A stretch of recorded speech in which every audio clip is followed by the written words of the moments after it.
नमाज पढ़ते हुए गलती से अगर एक रकत ज्यादा पढ़ ली तो क्या इस नमाज को ठीक करने का कोई तरीका है, या फिर हमने उस सूरत में क्या करना है, दोबारा से पढ़नी है या इसी को ठीक करना है तो कैसे करना है? बड़ा अहम मसला है, तवज्जो के साथ सुन लीजिएगा।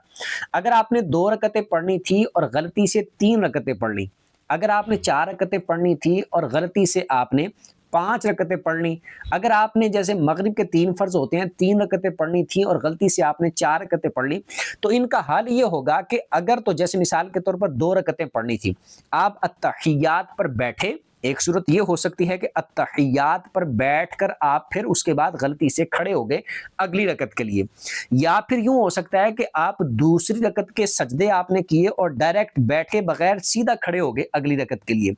तो अगर तो आप अभी तक सिर्फ खड़े ही हुए,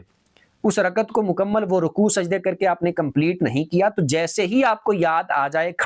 होते वक्त याद आ जाए, खड़े होकर याद आ जाए, सजदा करने से पहले आपको याद आ जाए, तो उस सूरत में आपने फौरन वापस बैठ जाना है और सजदा साहब करके अपनी नमाज को कंप्लीट कर लेना है। वो नमाज ठीक हो गई। ये उस सूरत में जब आपने अभी पढ़ी 2 रकतें हैं लेकिन तीसरी आप शुरू कर ली थी लेकिन कंप्लीट नहीं की। लेकिन अगर ऐसा हो गया कि आपने तीसरी रकत स्टार्ट कर ली, स्टार्ट सिर्फ नहीं की बल्कि उसको कंप्लीट भी कर लिया, उसका सजदा भी कर लिया, आपने एक सजदा कर लिया या दोनों सजदे कर लिए, अब आपको याद आया कि मैंने तो 1 रकत ज्यादा पढ़ ली है।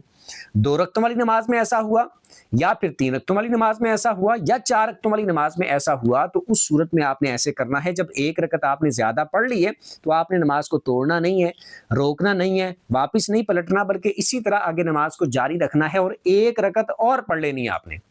2 रकतें पढ़नी थी, 3 पढ़ ली है, तो अब आप चौथी भी साथ पढ़ लें, 4 रकतें हो जाएंगी।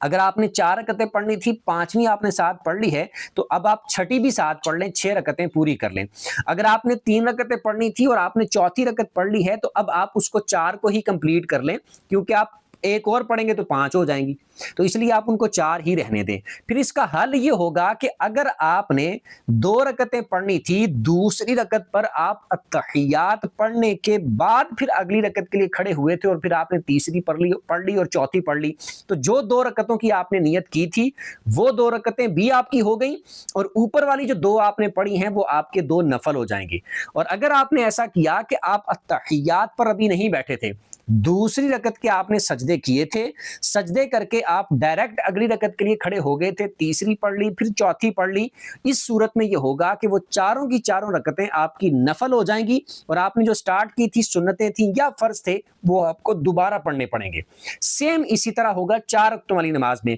कि आपने 5वीं पढ़ी फिर छठी भी आपने पढ़ ली, तो अगर तो चौथी रकत में अत्तहियात पढ़ने के बाद आप खड़े हुए थे अगली रकत के लिए, तो 4 आपकी वो फर्ज थे तो वो हो गए, 4 अगर सुन्नतें थी तो वो हो गई। लेकिन अगर आप चौथी रकत पे अत्तहियात पे नहीं बैठे थे, तो उस सूरत में जब आपने 5वीं और छठी साथ पढ़ ली, तो ये 6 के 6 आपके नफल हो गए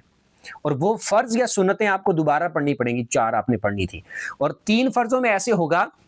कि आपने जैसे मगरिब के 3 फर्ज स्टार्ट किए थे लेकिन चौथी आपने साथ पढ़ ली, तो उस सूरत में ये होगा कि वो 4 के 4 आपके नफल हो गए, आपने 3 फर्ज दोबारा से पढ़ने। कुछ सीखने को मिला हो कमेंट में बता दीजिएगा और सवाब की नीयत से दूसरों के साथ शेयर भी कर दीजिएगा।